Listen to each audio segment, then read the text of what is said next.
자, 여러분, 지금까지 이렇게 살아오면서 여러분을 이렇게 불러주는 음성이 어떤 음성들입니까? 어떻게 불러주시나요? 제일 많이 듣는 음성이 뭐예요?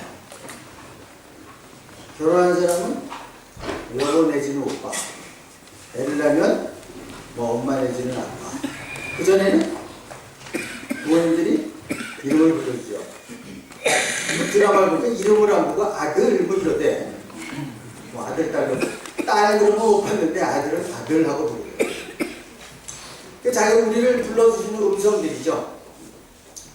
그래서 부부들도 어떻게 불러주는가 게 되게 중요합니다. 여러분 부부들 어떻게 부르시나요? 제가 우리 교회에서 아버지 학교를 하는데 아내들이 불러주는 것 중에 제일 싫은 게 뭐냐 그랬더니 놀랍게도 여보랍니다. 내가 왜 여보가 왜 싫으냐고 그랬더니 이게 그냥 여보가 아니고 뭐 부탁할 때는 여보 그러는데 여보 그럼 이게 뭐가 터지는 거야. 그래서 항상 뭔 일이 터질 때는 오빠하고 부르다가도 그때는 여보 하고 부르게 돼요. 그래서 그게 제일 싫대요. 근데 모든 남자가 그런 얘기를 하더라고요. 여보가 제일 겁난데 부르면 여보 그러면 또 뭐 이랬구나. 막 가슴에 부담이 오는 거예요. 우리를 불러주는 여러 가지 음성과 호칭들이 있는데 어떻게 우리가 부름을 받고 사는가 하는 것입니다. 나를 부르는 음성에 어떤 음성들이 있었는가. 이번에 저희들이 코스타에 이제 애들이 많이 갔어요. 근데 이제 호텔 정문에 이렇게 나와 있는데 그때 뭐 하원이 저희 꼬마들이 와 목사님 그래 뭐 하원이는 뭐 목사님 막 소리를 치니까 옆에 있던 다른 목사님들이랑 사람들이 다 쳐다보더라고. 소리가 또 얼마나 커요 우리 애들이. 와 내가 좀 미안할 정도로. 그러니까 사람들이 맨 처음에 놀라서 쳐다보더니 되게 부러워하더라고. 와 애들한테 인기 좋나 봐. 그래서 애들한테도 인기가 좋아하면 이렇게 얘기했어요. 그 자기를 불러주는 그런 소리, 음성 이거에 따라서 자기 그런 그 아이덴티티도 달라지는 것 같아요. 막 존재감이 달라지더라고요. 오늘은요 나를 부르시는 그 하나님의 음성입니다. 나를 하나님께서 어떻게 불러주시는가? 여러분 어떻게 한번 생각해 보셨어요? 하나님이 나를 어떻게 부르시고 만나주셨는가? 뭐 신비로운 그런 얘기가 아니라 나를 어떻게 부르십니까? 저는 저를 불렀던 그 하나님의 음성이 아니라 우리 어머님이 나를 부르는 게 달라지셨었거든요. 그냥 뭐 늘 뭐 동우가 애비야 뭐 이렇게 부르잖아요. 그러다가 이제 결혼해서 애비하고 부르다가 내가 안수를 받고 나니까 김 목사하고 부르더라고요. 되게 좋아하셔. 목사한테 반말해서 좋은지 하여튼 뭐 그냥 김 목사 되게 대견스러워 하시더라고요. 김 목사. 하여튼 항상 뭔가 좋은 일이 있을 때는 김 목사하고 불러요. 그래서 지금도 가끔 저희 집에 좋은 일이 생기면 항상 그 음성이 그리워요. 어머님이 김 목사하고 불렀던 그 음성이 늘 그립습니다. 우리들에게 이 하나님의 음성이 그리운 그런 간절한 마음으로 신앙생활 좀 했으면 좋겠어요. 근데 그것이 사실 멀리 있는 게 아닙니다. 뭐 특별히 기도원 가야지만 음성이 들리는 게 아니고 특별히 무슨 신령한 부흥에 가야지 음성이 들리는 게 아니다. 우리의 삶 가운데서 내 이름을 불러주는 그 음성 들을 수 있다고 하는 것이죠. 독일에 이런 전설이 있어요. 그 독일의 그 폴란드의 크라카우에 살던 아이제 예키라는 유대 노인이 있었습니다. 그 삶은 순조롭지 못해서 고생도 많이 했지만 자기가 뭐 고달프게 산다 이렇게 생각하지는 않았어요. 전 무엇보다도 하나님께 어린아이 같은 그런 신뢰와 믿음을 가지고 있었습니다. 가난하고 나이가 든 이 노인에게 한 가지 소망이 있었는데 좀 하나님을 위해서 좀 큰 일을 해봤으면 좋겠다. 난 그랬어요. 오늘 꿈을 꾸는데 지금 프라하로 가면 거기 왕궁 앞에 있는 다리에 보물이 있을 텐데 그것을 가지고 너희가 원하는 그런 기도하는 집을 지면 좋겠다. 아이작 예킬이 크라카우에서 프라하까지 그때 뭐 걸어가야 되잖아요. 먼 길을 갔습니다. 그때 정말 꿈에서 그런 어떤 자기 그 왕궁 앞에 다리가 있었어요. 근데 이게 원래 카이저브리케잖아요. 그 다리는 원래 보초들이 항상 지키고 서 있습니다. 그러니까 그것처럼 갈 수가 없는 거예요. 그 이 아이작 예킬이라는 요인이 맨날 그 다리 어떻게 들어가 볼 수 없어. 그 돈을 대부분 돌고 있으니까 순찰 도는 보초들이 맨날 그 할아버지가 왔다 갔다 하거든요.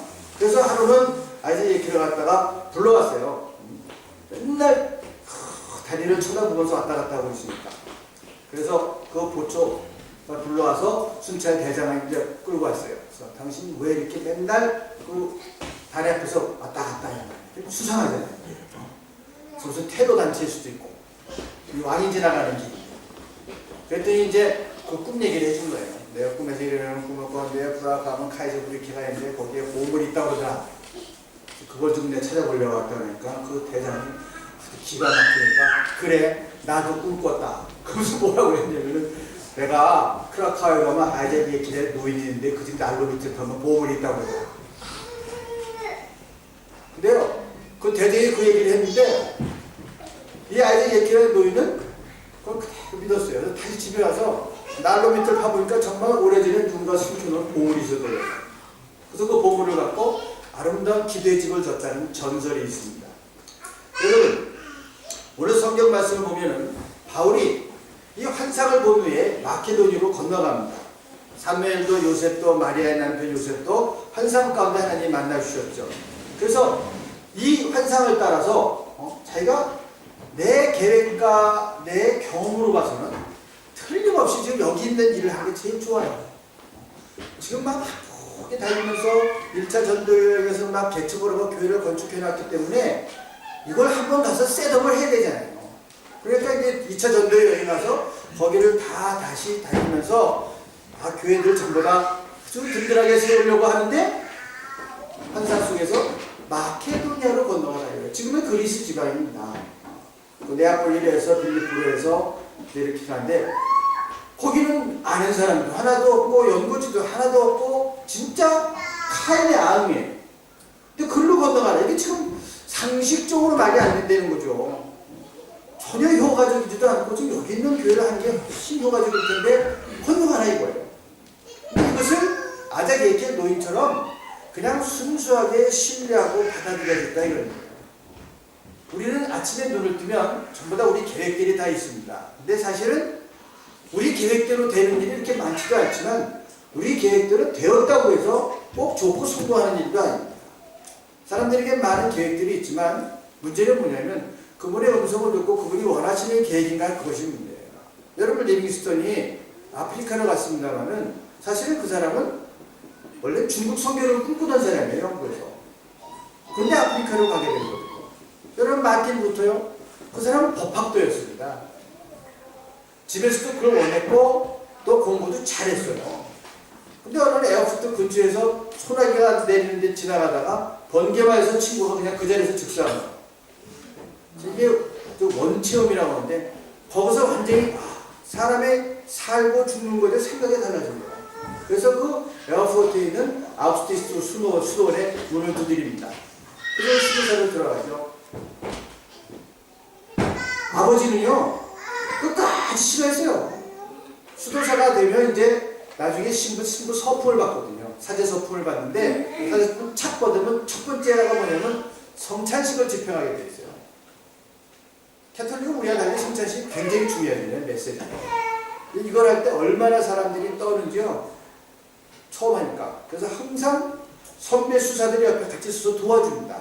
처음에 이거 할 때는 너무너무 두렵고 떨리기 때문에. 근데 그걸 참 루터가 멋있게 잘했어요. 그때 그 끝나면 그 집에서 잔치상을 갖고 와요. 그래서 마틴 루터 아버지가 굉장히 큰 부자였습니다. 저희들이 알고 있는 것보다 요즘 그들의 집터를 개발해 보면 훨씬 더 큰 부자였어요. 동광산을 가지고 있을 뿐만 아니라 지금 보니까 동물 재래는 재래소까지 다 갖고 있었어요. 엄청난 부자입니다. 그래서 그 큰 음식을 다 챙겨와서 그날 수도원에서 루터가 사제서품 날 큰 잔치를 했어요. 그래서 루터가 아버지한테 자랑스럽게 얘기했거든요. 아버님, 오늘 제가 미사집전 잘했죠. 여러분 아버지가 뭐라고 그랬을 것 같아요. 그래 아들아 참 보람이 이게 아니야. 그때까지 아버지는 아까운 거 이거 법학대로 공부 잘하다가 90 공부해서 이게 판사를 해야 되는데 난데없이 수도원이 되는데 그 수도사가 돼서 좋긴 한데 아직도 아쉽거든. 근데 루터가 그걸 내가 잘했죠 그러니까 열이 확 올랐어요. 그래서 루터 아버지가 야 이놈 자식아 내가 언제까지 널 먹여 살려야 되냐 하고 확 화를 냈다고 그래요. 그만큼 아버지가 아쉬워하는 그런 훌륭한 법학도였어요. 그런데 사람의 계획과 전혀 다른 수도사가 되었잖아요. 수도사가 되었을 뿐만 아니라 지금 우리가 교회에서 모이는 이 개신교의 시조가 된 거예요. 시작이. 그러니 사람의 계획이라고 하는 것이 아주 효과적이고 아주 합리적이고 아주 성공적이라 할지라도 그것이 하나님 앞에 귀하고 성공이라고 할 수는 없다고 하는 것이죠. 오늘 사도행전 16장은 사실은 여러분들이 쭉 읽어도 그냥 뭐 이해하기 어렵거나 뭐 주석하기 어려운 부분은 한 군데도 없습니다. 다만 때로는 우리가 길이 막혀서 생각지도 않는 곳에서 길이 열릴 때 그때 나에게 주어지는 시간과 소리를 주의 깊게 잘 들어라 이런 얘기입니다. 그런데 교회 얘기는 아닙니다만은 요즘 동계올림픽이 하니까 저 맨날 그 올림픽 보면서 이런저런 생각을 해요. 거기는 항상 메달을 따는 사람이 있고 또 이제까지 잘했는데 메달 잃어버리는 사람도 있고 그리고 1등, 2등 들어오다가 넘어져갖고 4등, 5등으로 들어온 6등인가? 독일 아주 람라우프에서 넘어져. 난 저렇게 많이 넘어지는 경기 처음 봤어요. 왜 이렇게 자꾸 넘어져? 아, 참 안타까워요. 넘어지는 경기 근데 그 오스트리아가 아무래도 산이 많고 티벌 지방이니까 선수층이 굉장히 두껍습니다. 그래서 뭐 매년 할 때 보면 새로운 선수들이 계속 있어요. 근데 이 오스트리아 알파인 경기에 전설 같은 인물이 하나 있습니다. 그 사람의 이름은 헤어만 마이어라고 하는 사람이에요. 이 사람은 그 스키를 곧잘 타갖고 한 전성기 때는 한 13개씩 우승컵을 차지하게 되었습니다. 근데 하여튼 집안이 어렵든지 뭐 이래서 15살에 스키 학교를 떠났어요. 그런데 몸이 작고 우선 이 선수로서 체구가 너무 작아요. 그래서 적응이 잘 안 되니까 나갔는데 아버지가 그 건축 현장에서 일하시는 분인데 8m 높이에서 떨어져갖고 완전 불구가 된 거예요. 그래서 생활을 책임지게 된 거야. 그 지금 나이 어린 사람이 무슨 기술이 없으니까 방법이 없어요. 그냥 막노동꾼으로 건설 현장에서 벽돌 지고 날리는 거예요. 예전엔 여러분 이렇게 기계가 좋지 않잖아요. 그러니까 다 사람이 벽돌 지고 끝까지 올라가야 되는 거거든. 그 일을 했어요. 어느 건설 현장이나 그 일 하는 사람이 있었거든요. 그래서 그 일을 하면서 이 사람이 다시 스키를 꿈꾸기 시작했어요. 야, 이렇게 하느니 다시 한번 스키를 해봐야 되겠다. 그래갖고 88년부터 95년까지 22세의 프로로 출전해갖고 53개의 컵을 차지했고요. 세계대회에서 3번 우승했고 2개의 올림픽을 올림픽에서 메달을 땄고요. 88년 동계 나갈로 올림픽에서도 그렇고 엄청난 성공을 거뒀어요. 거의 오스트리아의 전설입니다. 지금도 마찬가지예요, 이 사람이. 근데 2001년 8월에 오토바이 사고가 났습니다. 다 부러졌어요. 그 사람 선수 생명 끝날 줄 알았어요.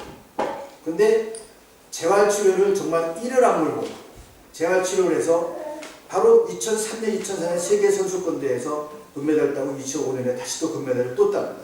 그리고 2006년 올림픽에서 은메달하고 동메달을 따요. 그래서 그 한번 19개월째 이 헤르마의 일대기가 나오는데 제가 그걸 관심 있게 읽어봤어요. 야, 한 사람이 얼마나 망가질 수 있고 얼마나 정말 그런 인내와 그런 수고로 다시 설 수 있는가 아주 그림처럼 보여주죠. 근데 마지막에요, 헤르만 마이어가 한 말이 전 잊혀지지 않아요. 뭐라고 그러냐면요, 자기가 건설 노동자로 벽돌을 나르면서 근육을 단련하고 몸과 근육의 움직임이 익숙하게 되지 않았으면 이런 세계적인 스키 선수가 될 수 없었다는 거예요. 스키 선수들이 무슨 연습하는지 아세요? 스키는요, 그냥 가만히 있으면 내려가는 게 아니에요. 이렇게 있으면 발을 그 시속 130, 140km 되는 속도에서 뒤를 들어야 돼요. 그래서 들어서 앞꿈치를 밀어넣는 거예요. 그것이 아무리 가파르더라도 뒤꿈치 들어야 돼요. 엄청난 힘으로 들어야 돼요. 그러기 위해서 그 뒤에다 이런 딱딱한 고무 풍선을 갖다 놓고 뒤꿈치에다가 역기를 대고 이걸 드는 운동을 이렇게. 마리아리 씨도 마찬가지입니다. 그 연습을 하는 거예요. 그래서 이 근육이 부드럽게 움직이지 않으면 정말 0.01초의 타이밍을 놓치면 튀어나가거나 미끄러지는 거예요. 근데 헤어만 마이어는 그거를 공사장의 벽돌을 나르면서 훈련했다는 거예요. 난 그걸 읽으면서 야, 한 사람이 뜻을 가지고 이렇게 연습하고 한다는 게 이런 거구나. 저는 여기 아켄 또는 독일이나 현장에 있어 그런지 한마디 여기서 공부하고 일하는 여러분들을 볼 때마다 그런 게 자꾸 눈에 들어와요. 힘들어도 스키를 타다가 공사판에 벽돌 노동자로 전락을 해도 자기의 꿈을 버리지 않고 그걸 한다는 거예요. 그러니까 여러분들에게 만약 부르시는 음성이 있었다고 한다면 어떠한 상황이 되더라도 독일어가 떨어지고 또 입학을 못하고 성적이 나쁘더라도 여러분이 그 음성만 들을 수 있었다면 계속 할 수 있다고 하는 거예요. 스키 선수가 꼭 훈련장에 가서 엮기만 들어서 연습하는 거 아니에요. 공사장에서 벽돌을 들으면서 연습할 수 있다 이거예요. 이런 마음으로 하는 겁니다. 그렇기 때문에 나를 부르는 음성에 대해서 여러분들이 귀를 기울이고 듣고 확신을 갖는다는 것이 대단히 중요합니다. 하나님이 과연 나를 어디로 부르셨을까? 하루 종일 우리는 수많은 소리를 들으면서 삽니다. 자동차의 소리, MP3 소리, 그 다음에 스마트폰 소리, 각종 소리를 들고 사는데 그런 여러 가지 소리 가운데 내가 나를 부르는 그 음성을 어디서 들을 수 있을까요? 오늘 성경을 보면은 그 물이 흐르는 물소리에서, 아줌마들의 수다 소리에서, 빨래하는 빨래방망이 소리에서 루디아는 자기를 부르는 소리를 들었습니다. 성경에 지금도 그 이름이 나와요. 루디아. 처음에 제가 그 음성을 들었을 때 제가 이렇게 소중한 인물이 되리라고 생각하지 못했을 거예요. 그건 전혀 상관없이 나를 부르는 소리를 들을 수 있었다고 하는 것입니다. 바울은 나를 마케도니아 부르는 소리를 들을 수 있었다고 하는 것입니다. 오늘 제일 먼저 이 음성이 들릴 만한 곳이 어디일까? 물론 여러분들이 기도하면서 성경 보면서 다 들을 수 있겠지만 여러분들이 교회에서 들어야 될 음성들이 있습니다. 성경을 읽는 자리, 교회에서 성경의 말씀을 선포되는 자리, 그리고 그 말씀을 듣고 기도하는 자리, 이게 바로 그 음성이 들려줄 수 있는 곳입니다. 나의 내면에 주시는 그 하나님의 음성을 들을 수가 있어요. 바울과 일행들이 복음을 전하는 그 상황을 생각하면 오늘날은 참 편한 세상입니다. 그저 클릭하면 그냥 좋은 설교 말씀들이 쏟아져요. 너무 쏟아지니까 아예 안 틀어. 듣지도 않아요. 예전에 그래도 테이프로 돌릴 때 테이프라도 들었어. 근데 요즘은 아예 하도 많으니까 아예 듣지 않는 모양이다. 하나님이 주시는 환상을 따라서 유럽에 첫 발을 딱 내렸을 때 바울은 하나님의 음성을 따라왔다고 생각했지만 상황이 너무 척박해요. 왜? 거기는 일단 바울은 처음에 사람들이 모이는 곳, 회당으로 가서 전했습니다. 그 당시 여기에 빌립보에는 회당이 없어요. 할 곳이 없는 거야. 근데 물가를 가면 어떤 사람들이 있었는가 하면 그 당시에 물세례를 있었거든요. 그 때문에 죄를 씻는 의식이나 이런 거 할 때 물세례를 하는 그런 사람들이 물가로 와요. 때로는 기도하는 사람들이 물소리를 들으면서 기도하는 사람도 있고, 그러니까 그래서 물가로 왔는데 기도하는 사람도 없고 세례받는 사람도 없고 빨래방망이 소리가 들리는 거야. 아줌마들 수다 소리. 이게 원래 빨래터에서 모든 동네 그 모든 계획들이 빨래터에서 됩니다. 미장원.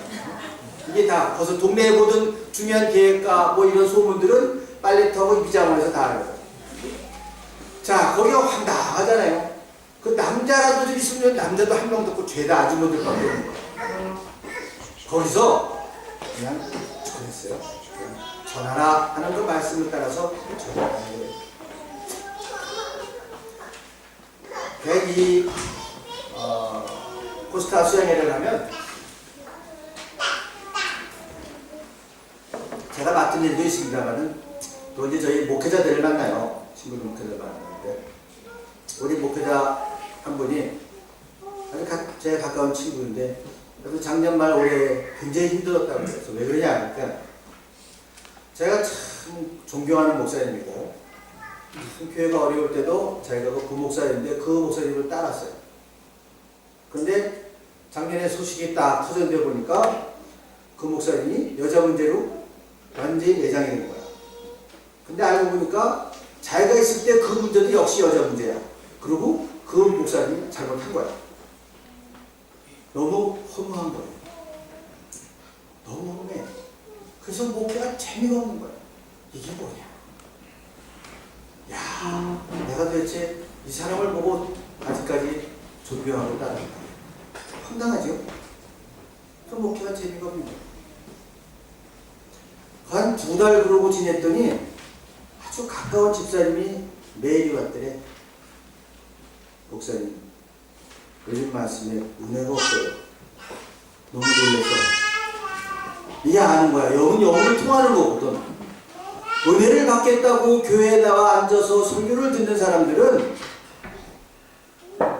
영이 없는 설교를 아는 거야.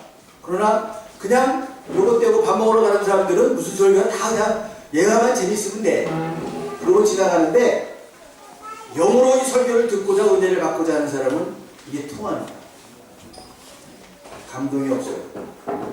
너무 놀랐어요, 목사님. 그래서 어디로 가야 돼요? 다시 말씀으로 돌아갔어요. 소의 연설을 쭉 있다가 하나님의 음성을 들었어요. 너는 무조건 내 말씀을 전하라. 세상이 어떻게 변하든지 내가 내 입에 내 말을 넣어주리니 전하라. 이 말씀에 붙잡혔어요. 내가 할 일은 이 말씀을 전해야 되는 일이구나. 그래서 다시 일어났다고 해요. 내가 그 말을 이렇게 들으면서 성경의 말씀을 통해서 하나님의 음성을 들었구나. 다행이라고 생각을 했어요. 지금 다시 뜨겁게 목회를 합니다.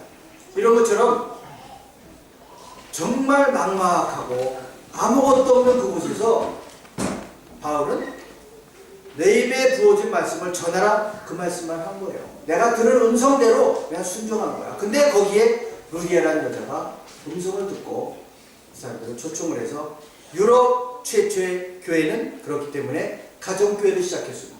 건물에서 시작한 게 아니에요. 루디아 집에 초청을 했고 거기에 말씀을 사모하는 사람들이 모였고 그래서 빌립보 교회가 시작이 되었습니다. 유럽의 최초의 교회입니다. 주께서 그 마음을 열어 바울의 마음을 듣게, 바울의 말씀을 듣게 하셨다 이거예요. 물론 성경 말씀을 보면 루디아가 뭐 특별한 사람이라서 그동안 기다리다가 이게 좀 임자 만났네 이렇게 한 게 아니에요. 빨리 하러 갔는데 하나님께서 루디아의 마음을 열어서 바울의 말을 듣게 했다 이거예요. 그러니까 전하는 사람이나 듣는 사람은 음성을 들은 대로 순종하면 되는 거예요. 전하라 그러면 전하면 되는 거야. 여자밖에 없다고 이게 뭐가 되겠나 그럴 필요도 없고 교회가 작다고 여기서 뭐가 되겠나 그럴 필요가 없다 이거예요. 그냥 순종하면 돼요. 그러면 들어야 될 사람들의 마음을 하나님께서 여시고 들려준다 이거예요. 예수님께서 뭐라고 했어요? 들을 귀가 있는 자는 들으라. 이게 그 얘기야. 이거 잘못 읽으면 A 집사는 들을 귀가 있고 B 집사는 들을 귀가 없나 보다. 이게 그게 아니야. 하나님께서 그 마음을 열어주신다 이거예요. 들을 귀가 있는 자는 들으라. 루디아가 듣고 그 응답을 했습니다. 하나님의 섭리로 유럽의 첫 복음의 역사가 시작됐고 교회의 역사가 시작되었습니다. 중요한 것은 바로 그 한 사람입니다. 여러분들이 어디서 신앙생활을 하든지 간에 바로 그 한 사람이 되시기를 바랍니다. 오늘 우리 원집사님이 몇 년 만에 오셨나요? 한 3, 4년, 4, 5년 됐나요? 아는 사람 몇 사람 있어요? 4사람 있어요? 아는 사람 별로 없어요. 우리 집사님 원사님 알겠지만 우리 사람 다 바뀌었거든요. 저에게는 많이 떠나요.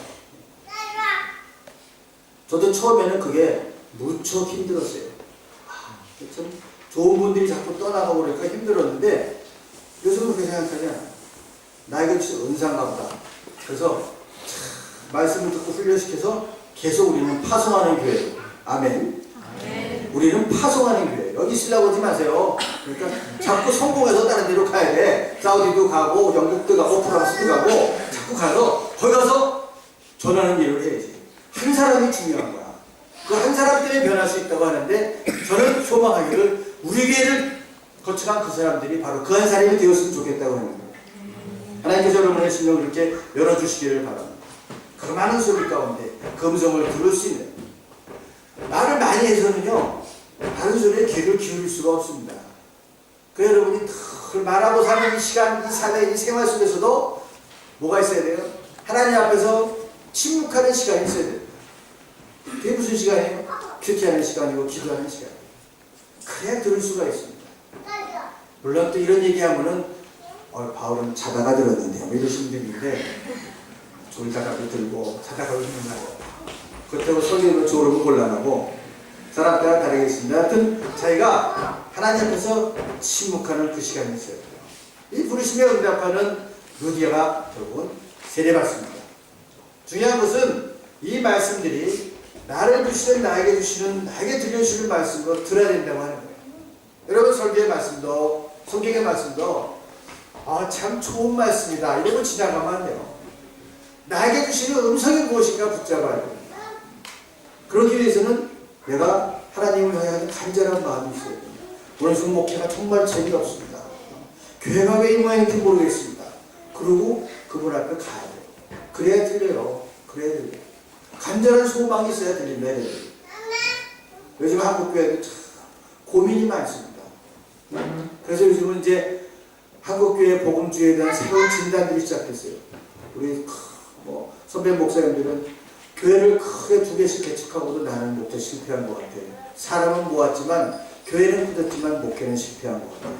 이게 지금 오늘날 많은 우리 선배 목사님들과 뜻 있는 교회 목회자들이 고민하는 부분입니다. 어디로 가야 될지 모르겠어요. 어디로 가야 될지. 여러분 저희가 독일에 와 있으니까 무풍지대라서 잘 못 느낄지 모르겠습니다만 한국의 기독교는 지금 고민이 많이 됩니다. 10명 중에 2명도 안 돼요. 기독교를 신뢰하는 사람이. 근데 그나마도 40~50%는 서울 강남에 다 몰려 있습니다. 서울 강남 빼고 나면요 10명 중에 1명도 안 되는 수가 있어요. 교회를 신뢰하는 사람. 실제로 한국교회 성장은요 서울 강남의 성장과 같이 맞물려 있습니다. 강남 집값 떨어지고 아파트 안 팔리니까 교회도 안 팔려요. 이게 지금 우리나라의 교회 현상이에요. 그럼 여기서 어떻게 할 거냐? 후퇴할 거냐? 주저앉을 거냐? 새롭게 교회다움을 갖고 나가야 되는데 지금 전부 다 우왕좌왕 막 진단을 하고 잘못했다고 하지만 대안이 없어요. 다 고민하고 있습니다. 과연 한국교회 어디로 가야 되느냐? 저는 다시 성경으로 돌아가야 된다고 생각해요. 어서 음성을 들어야 되고 그 음성을 붙들고 살고자 하는 사람들을 키워내야 됩니다. 우리 선배 목사님 하신 얘기예요. 우리 때는 교회 목 좋은 데 골라서 건물만 세운 사람 모였어. 이거 아니거든요. 이제는 이 음성을 들을 수 있는 한 사람이 중요한 거예요. 이걸 보고 이제 목회를 해내는 거야. 지금과 같은 대형 이제 이런 시대에 지나간 거예요. 한 사람을 보고 한국교회 미래를 볼 수 있어요. 전 여러분들이 독일에서 이렇게 순수하게 신앙생활 할 수 있는 게 큰 복입니다. 큰 복이에요. 참 독일에 있는 한인교들이 척박해. 뭐 프로그램도 많지도 않고 무슨 시설도 풍부하지 않지만 적어도 우리들은 여기서 순수하게 신앙할 수 있는 그런 여건들을 갖추고 있다고 합니다. 여기서 여러분들이 그 음성을 듣는 한 사람이 되어야 됩니다. 내가 어렵고 내가 힘들고 참 척박한 그 상황 속에서 그 음성을 들을 수 있는 한 사람이 여러분들이 될 수 있기를 주님의 이름으로 축원합니다. 하나님께서 그런 분들을 통해서 역사하시고요. 하나님들은 그런 사람들을 통해서 음성을 들려주시고 일하시기를 원하십니다. 그래서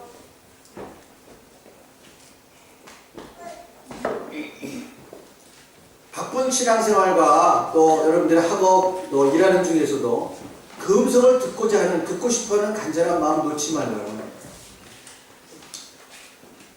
여러분 아침에 오늘 세수도 하셨죠? 뭘로 하셨어요? 비누 쓰셨죠?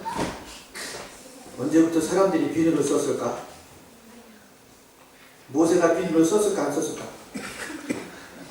모세가 비누 썼다는 얘기 안 나와요. 바울이 비누를 썼을까 안 썼을까? 그런 얘기도 안 나와요. 근데 로마의 모독한 얘기 나옵니다. 로마의 모독에서 분명히 비누를 썼어요. 화학하시는 분 아니시죠? 힘이 전공하시고 씻기는 씻어야 되는데 뭔가 있어야 씻잖아요. 그러니까 로마 군인들이 이 라인강 쪽에 퀼른 쪽에 왔을 때는요 어떻게 했냐면은 모래를 쫙 칠해갖고 그 사람이 비지 않는 칼, 날이 없는 칼로 쫙쫙 씻어냈어요. 그렇게 해갖고 땀을 닦아냈다고. 그게 여러분 그 퀼른 돔 옆에 있는 박물관에 가면 그 칼날들이 있습니다. 모래 씻어놓은 칼날. 근데 비누를 분명히 쓰긴 썼었어요. 언제부터 썼는가 하면은 역사적으로 한 4,000년 전에 히타이트족이 나뭇잎을 불태워서 그 재로 손을 닦았어요. 그럼 깨끗해지니까. 같은 시기에 여러분 잘 아는 갈대아 우루지방 있죠. 우루지방의 수메르족은 알칼리 용액을 만들어서 몸을 청결하게 닦았다고. 비누가 만들어지는 것은 철기 문화를 가졌던 페니키아 사람들입니다. 주전 600년경에 그 유지 이런 것들을 갖다가 재를 갖다가 끓여갖고 그래갖고 뭐 갖다 찐득찐득하게 만들어갖고 왁스 같은 고체 비누를 만들어 썼습니다. 그러니까 지금과 같은 비누를 쓰게 된 건 한 주전 600년경, BC 600년경에 페니키아들이 만들어 썼습니다. 근데 그 비누가 한동안 완전히 그 망해버린 적이 있어요. 왜냐면 교회에서 이 정결이 아니고 청결, 마음의 청결을 유지하라고 해갖고 목욕탕 가고 이런 것들을 못하게 했거든요. 그게 좀 좋지 않다고 그래가. 그래갖고 비누 문화가 완전히 사장이 되어버렸어요. 기독교에서 그래서 1년에 한 번 정도 가는 거지 그런 목욕탕에 자꾸 다니지 마. 그때 뭐 터키탕도 아닌데 왜 못 다니는지 모르겠어. 하여튼 그래서 비누 문화가 사장이 됐는데 19세기 이르러서 이 비누 문화가 이제 의학이 발달하면서 굉장히 질적으로 진보를 하게 됩니다. 여러분이 잘 아는 그 여러 가지 비누 회사들이 있죠. 미국의 할리 포크라는 그 사람이 아버지 비누 회사를 물려받아서 비누 회사를 하고 있는데 다른 비누 자기는 아버지 걸 물려받는데 다른 회사들이 워낙 경쟁 회사들이 많아서 고전을 면치 못하는 거예요. 망하게 생겨서 그 유산으로 물려받은 사람들이 까먹는 게 되게 그런 거예요. 이런 투지가 없거든요. 다 망하게 생겼는데 한 번은 비누를 만드는데 그 비누에 공기가 많이 들어갔는데 이거 갖다가 그냥 비누가 잘못 나왔어요. 이 사람이 그걸 숨기고 전부 다가 내버려버린 거예요. 그래서 그냥 한동안 나온 비누가 공기가 들어간 비누가 됐는데 이게 인기가 된 거야. 이게 물이 별로 안 좋고 그러면서 비누가 풍랑 빠지면 찾기가 힘들어요. 막. 눈에 비누도 치라고 그랬는데 어서 쳐요. 근데 이 공기가 들어간 비누는 뜨는 거예요. 그래서 물에 뜨는 비누 그래가지고서 이게 선풍적인 인기를 끌어갖고 어떤 기술을 개발했냐면 그 비누 거품을 압축해서 만드는 거예요. 그러면 물에 떠요. 그래서 이 잘 나가는데 이름이 없어. 이름이 이걸 무슨 이름을 붙일까. 그냥 자나깨나 설교를 들었고 그냥 기도 제목에 하나님 무슨 이름을 붙이면 좋겠습니다 하고 고민을 하고 있는데 어느 날 주일날 설교를 듣는데 그 목사님이 시편 45편을 갖고 설교를 했어요. 왕의 모든 옷은 물약과 침향과 육기의 향기가 있으며 상하부에서 나오는 현악은 왕을 즐겁게 하고자. 상하가 뭐예요? 아이보리. 여러분이 쓰는 아이보리는 그때 탄생했습니다. 지금도 아이보리 비누는 무적이에요. 그 물에 뜹니다. 거품을 압축해서 했거든요. 이 사람은 설교를 듣다가 아이보리라는 음성을 들었어. 다른 데서 들은 게 아니에요. 성경 말씀을 갖고 아 이거 좋겠다. 여러 가지 모습으로 우리를 불러주실 수가 있습니다. 이 음성을 들을 수 있어야 돼요. 나는 생각한다고로 나는 존재한다. 이 말은 데카르트의 말입니다. 나는 느낀다고로 존재한다. 이건 장자코 루소의 말입니다. 나는 행동한다. 나는 존재한다. 그건 액티비스트, 행동주자들이 했던 말입니다. 나는 반항한다고로 나는 존재한다. 이 말은 까미가 했습니다. 나는 믿는다고로 존재한다. 그건 그리스도입니다. 나는 헌신한다고로 존재한다. 그것은 주님의 일꾼들입니다.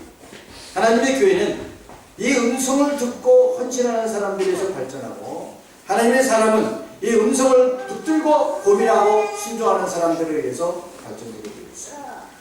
때로 그 음성은 여러분들이 찾는 어떤 큰 곳에서 대단한 곳에서 기도원에서 큰 집회서가 아니라 전 얘기했던 그 멜키의 노인처럼 바로 자기 집 안에 있을 수 있다고 하는 것입니다. 사랑하는 여러분, 나를 부르는 하나님의 음성이 무엇인가, 어떠한 모습으로 어디서 부르신 간에 그 음성을 들으실 수 있기를 바랍니다. 나의 계획과 나의 소리가 잠들고 고요한 가운데, 침묵 가운데 이 음성을 들을 수 있기를 바랍니다. 설교하는 가운데, 말씀을 읽는 가운데, 기도하는 가운데, 그리고 계획과 다르고 효과적이지도 않고 때로는 보이지 않는다 하더라도 그것이 그분의 음성이라고 확신됩니다. 마케도니아로 이 바울이 건너가듯이 그 음성을 따라 가실 수 있기를 바랍니다. 그러면 나에게도 하나님께 주신 복을 누리는 사회의 인생이 될 것이고 교회도 아름다운 것이 되고 사회도 거룩하고 아름다운 영향력을 미친 여러분이 되시자고 믿습니다. 이 하나님의 음성을 듣고 나를 부르시는 음성을 듣고 예수가 나를 부르는 음성을 통해서 나와 교회와 이 사회가 주 안에서 하나님의 나라가 확장되는 귀한 모습들이 될 수 있기를 주님의 이름으로 간절히 축원합니다. 기도하시겠습니다. 자비하신 하나님 감사합니다. 세상의 많은 소리 가운데 주여 간절한 마음으로 나를 부르는 음성을 들을 수 있게 하여 주시옵소서. 때로 그것이 척박한 삶의 현장이라 할지라도 하나님 그곳에서 나를 부르시고 나를 훈련하시고 나를 쓰시고자 하는 그 모습으로 불러주실 때 듣고 응답할 수 있게 해주시옵소서. 간절한 마음으로 듣기를 원하고 그 음성을 분별할 수 있기를 원하고 그 음성을 따르는 믿음을 갖기를 원합니다. 주여 우리들의 마음을 열어주시고 주의 음성을 따르는 저희들 되게 하소서. 주님께 큰 영광이고 이 땅에 아름답게 쓰임받는 도구가 되게 해주시옵소서. 예수님의 이름으로 간절히 기도하옵나이다. 아멘.